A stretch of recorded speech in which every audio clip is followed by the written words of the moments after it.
Qu'est-ce que tu prends? Ben, l'argent. Donc bonjour, les images qui vont suivre sont somme toute banales, puisque en fait il s'agit de prostitution en bord de route. Tout un chacun a eu l'occasion aux environs de Chartres, que ce soit sur la route de Paris ou sur la route d'Orléans, notamment dans les secteurs de Berchères et de Sours, de voir ces camionnettes. Ces camionnettes, souvent immatriculées en banlieue parisienne, voilà, en bord des routes et qui sont occupées par des prostituées. Alors, en France, la prostitution est maintenant autorisée.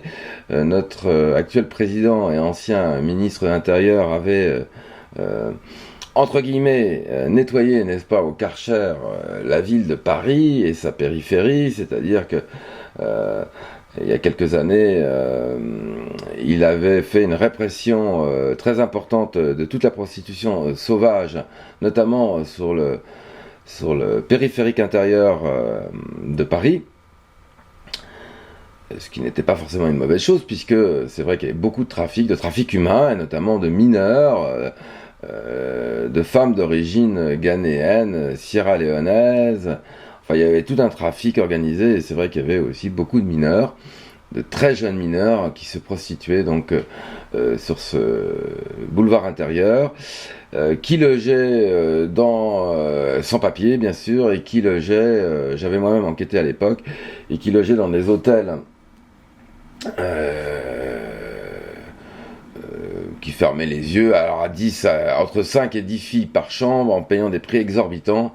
Notamment dans le 17e, il y avait un hôtel, je ne citerai pas, à grande proximité d'un commissariat, qui hébergeait et qui louait à des prix exorbitants des chambres à des filles d'origine africaine sans papier.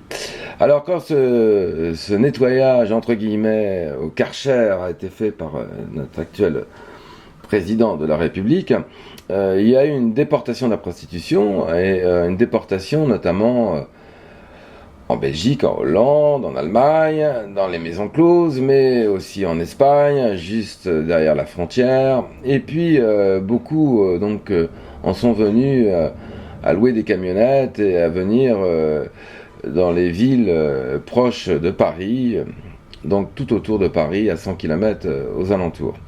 On en voit au Mans, on en voit un petit peu partout. Le problème, c'est que la prostitution est tolérée, autorisée, mais le racolage ne l'est pas. Il y a deux interdits. Le premier étant de ne pas être à proximité de parcs pour enfants, ce qui paraît assez logique, et de parcs de squares pour enfants, et devant les écoles, déjà. Et la deuxième étant de racoler, c'est-à-dire de faire appel aux clients potentiels, soit par des tenues, soit en extérieur, soit en marchant sur un trottoir ou sur un bord de route, soit en faisant signe aux gens qui passent. Alors, il faut avouer que depuis des années, je fais des constats en périphérie de Chartres, bien sûr, ces règles ne sont absolument pas respectées, puisque pendant très longtemps, on a vu des prostituées dans leur camionnette, alors dans des tenues plus qu'équivoque, devant le parc des Carreaux, c'est-à-dire de l'autre côté de la rocade de Chartres, mais tout à fait en face du parc des Carreaux à Lucé, du parc pour enfants. Donc là, une infraction caractérisée. Devant le lycée de la Saussée, pendant des années, il y avait des prostituées qui se mettaient là, assises sur une petite chaise pliante, en sous-vêtements, devant le lycée de la Saussée, donc ce qui est strictement interdit. Et bien évidemment, le racolage se pratique, puisque quand on s'approche des dites camionnettes, les filles qui sont en petite tenue, et ce qui est en soi déjà du racolage, puisqu'on les voit, et tout le monde les voit, les enfants peuvent les voir, font des grands signes, ouvrent les fenêtres, appellent à la clientèle. Donc on peut dire que tolérance oui, mais non-respect des lois en vigueur.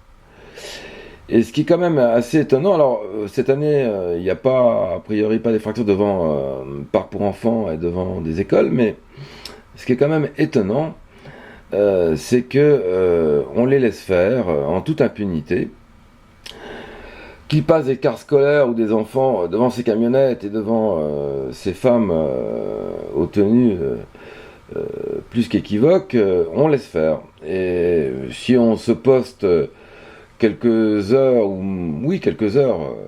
devant ce petit trafic de chair humaine, eh bien, on peut remarquer que des camionnettes de gendarmerie passent, mais ne font jamais même aucun contrôle.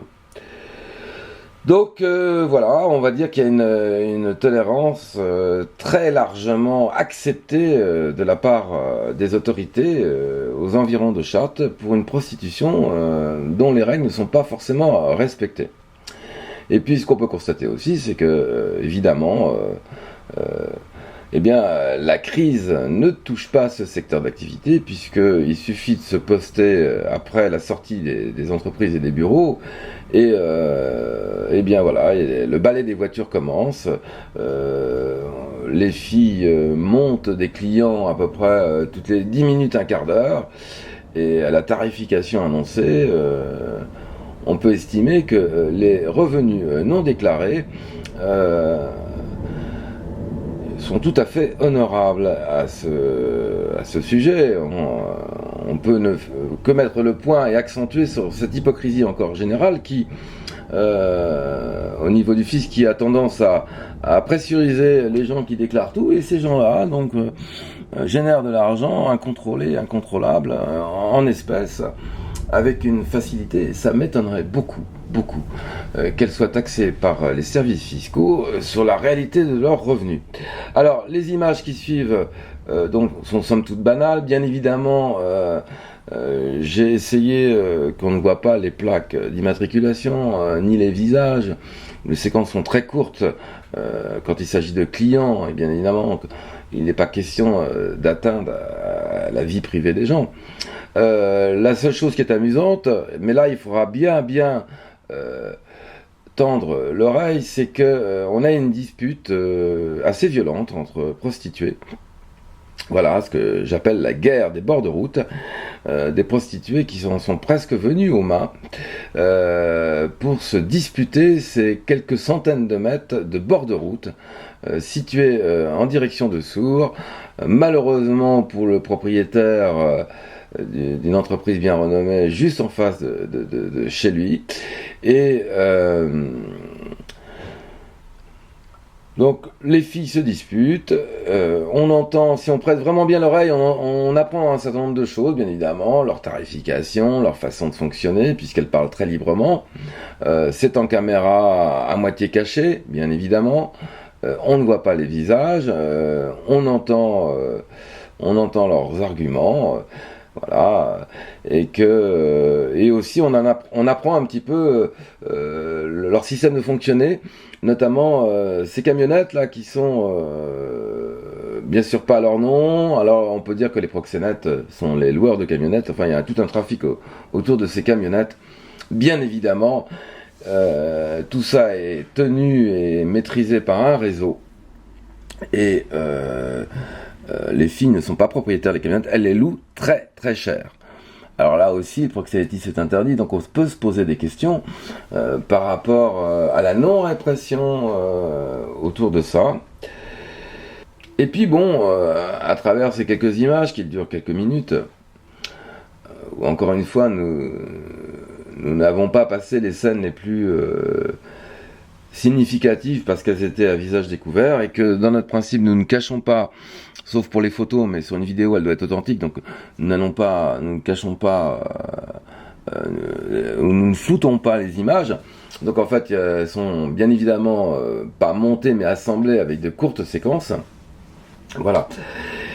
Donc et en fin de sujet, en caméra totalement cachée, mais objectif bien évidemment aussi totalement obturé. Donc il y a 2-3 questions posées à 2 prostituées différentes qui sont présentes dans des camionnettes distantes, en leur demandant les coûts de leur tarification. Bon, information et fun, Voilà. Bon, donc c'est pour ça que le sujet est en lien protégé, parce que nous l'interdisons aux mineurs.